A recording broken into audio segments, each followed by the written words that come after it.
Landmark U.S. verdict against Jehovah's Witnesses may prompt Canadian sex abuse lawsuits. And I'll show you the pictures here. Vicky Boer sued the Canadian Jehovah's Witnesses over 10 years ago over the way they handled her complaint of sexual abuse. She won, but was burdened with heavy legal cost. She was pleased to hear of the landmark verdict in the U.S. last month. And picture 2. Candace Conti, 26, recently won a huge court battle against the world headquarters of the Jehovah's Witnesses, the Watchtower Bible and Tract Society of New York. Her lawsuit alleged that the organization allowed her to be molested because of a secrecy policy about child abuse within the church. Nothing was going to get accomplished if it was kept silent, she said of her case.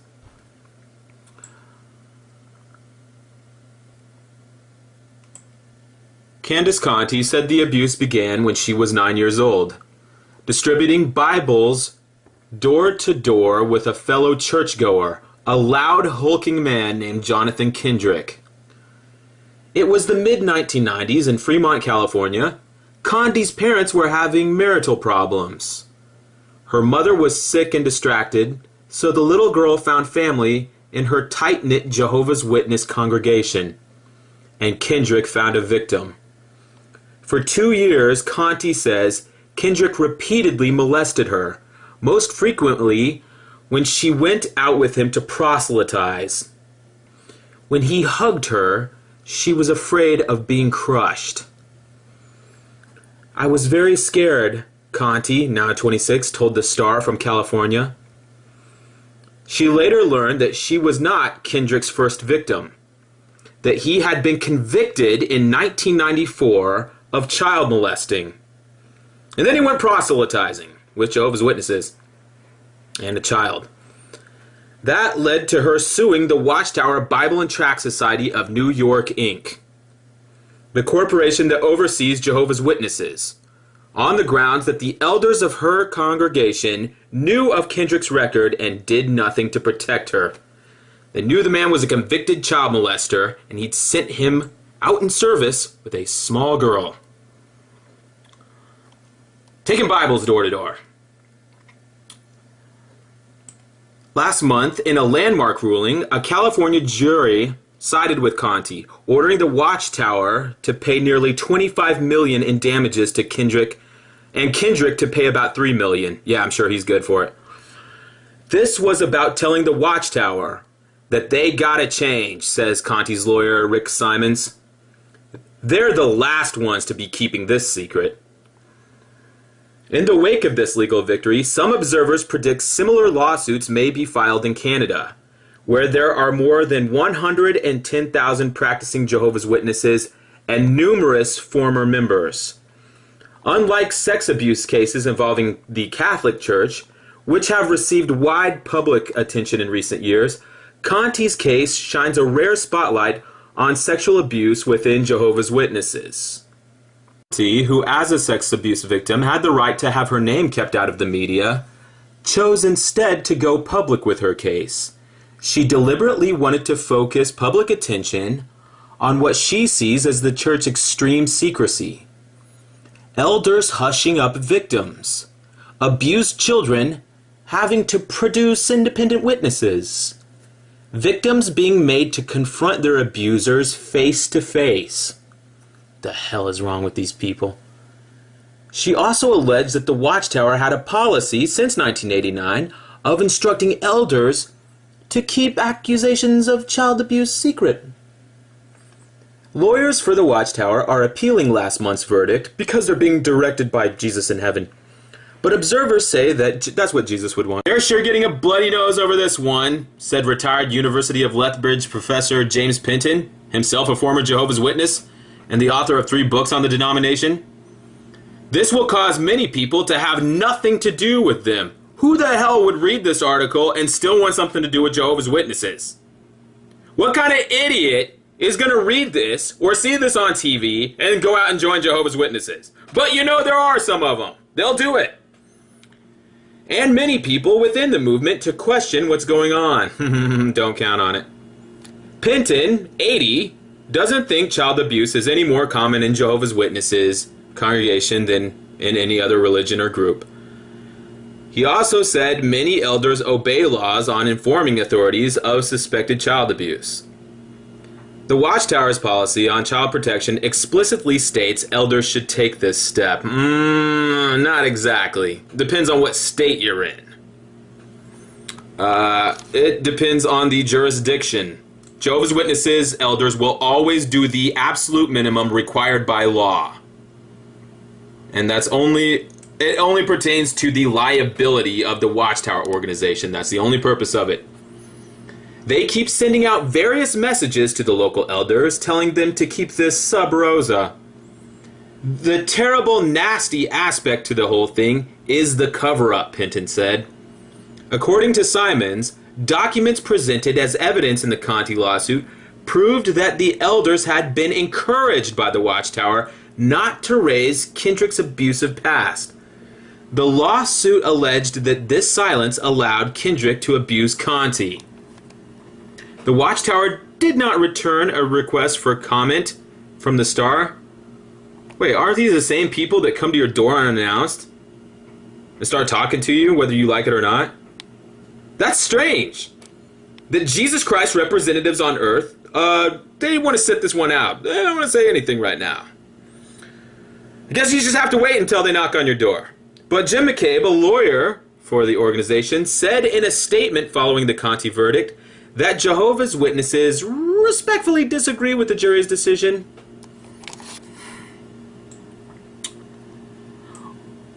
We are very sorry for whatever harm this young lady may have suffered.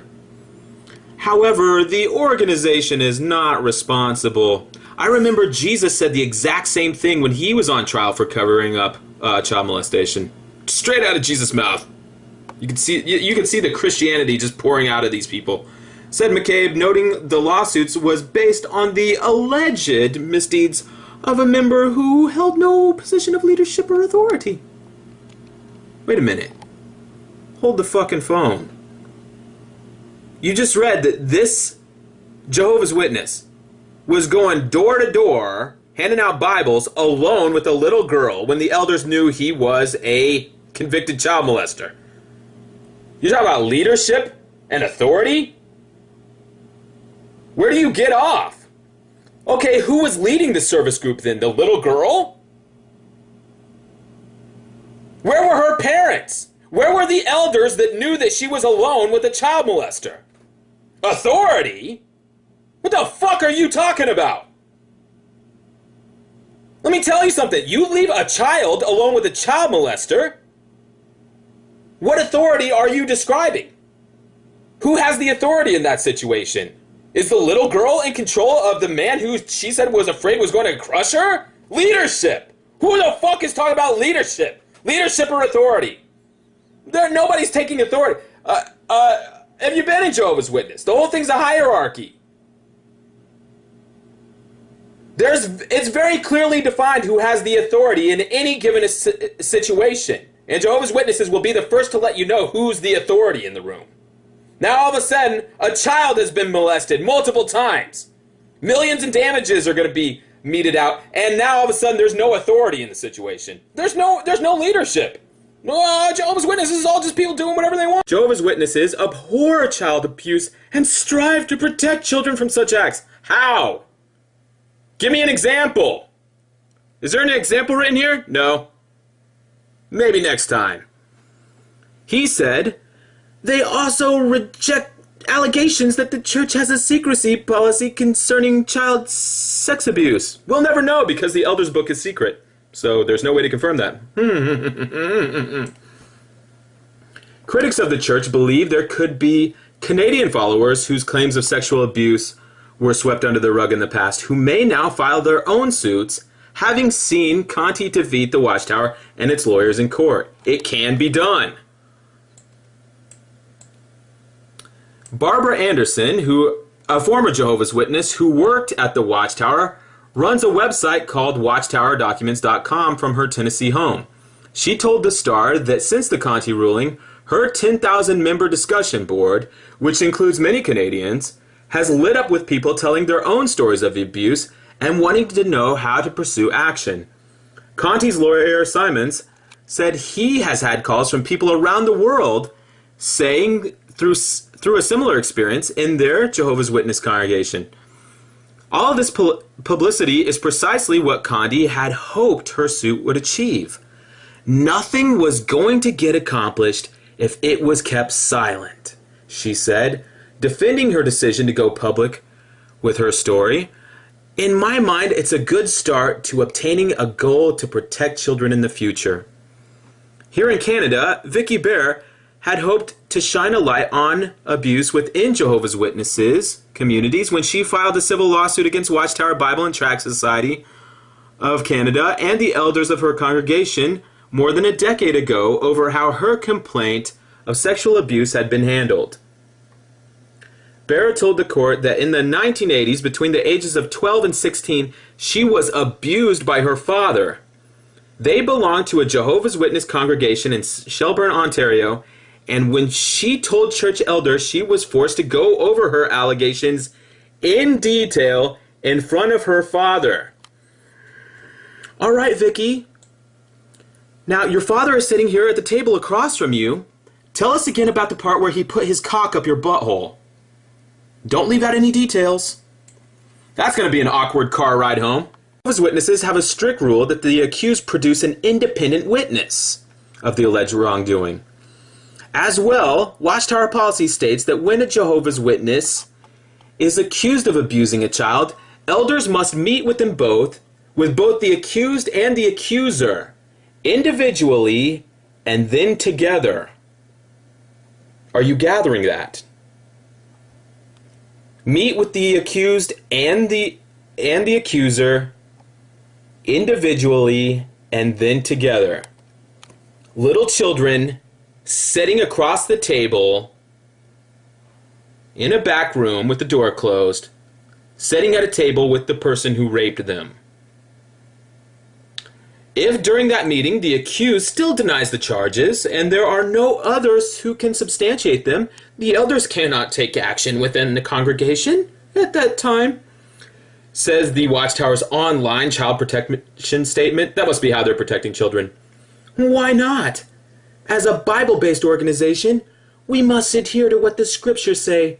Namely, no single witness should rise up against a man respecting any error or sin. I'd like to remind you that these are the same people who disfellowshipped Raymond Franz for eating lunch with a man he was supposed to be shunning. They have a very funny way of looking at things.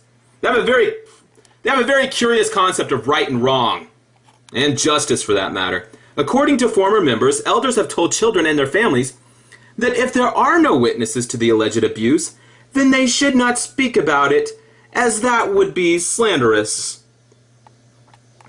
To do so can be grounds for shunning, whereby the outcast follower is cut off from friends, family, his or her former way of life. Are you getting that? The only way the elders will acknowledge that a child has been abused is if there was an independent witness. There was somebody sitting there with binoculars watching the whole thing and is going to come in there and say, yeah, I watched it. I was whacking off. I was watching the whole thing. It was really good, but now I'll come clean with you. That's the only way a Jehovah's Witness elder will ever acknowledge that a child was abused. And since that has never happened in the history of the world, officially there is no child abuse in Jehovah's Witnesses. And anyone who says there is, look, if you know there's a child abuser in the Kingdom Hall, and you go around trying to warn the other Jehovah's Witnesses, they'll disfellowship your ass that week. Your way of life, your former way of life, it's over.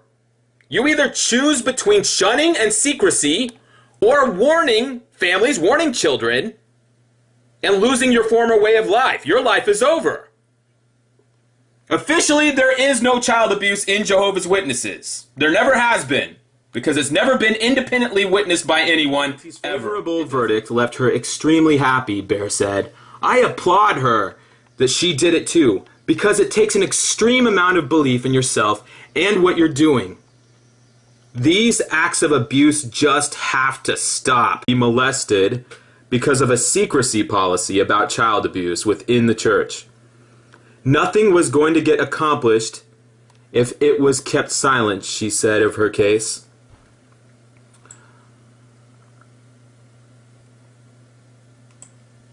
Candace Conti said the abuse began when she was 9 years old, distributing Bibles door to door with a fellow churchgoer, a loud, hulking man named Jonathan Kendrick. It was the mid-1990s in Fremont, California. Conti's parents were having marital problems. Her mother was sick and distracted, so the little girl found family in her tight-knit Jehovah's Witness congregation, and Kendrick found a victim. For 2 years, a landmark U.S. verdict against Jehovah's Witnesses may prompt Canadian sex abuse lawsuits. And I'll show you the pictures here. Vicky Boer sued the Canadian Jehovah's Witnesses over 10 years ago over the way they handled her complaint of sexual abuse.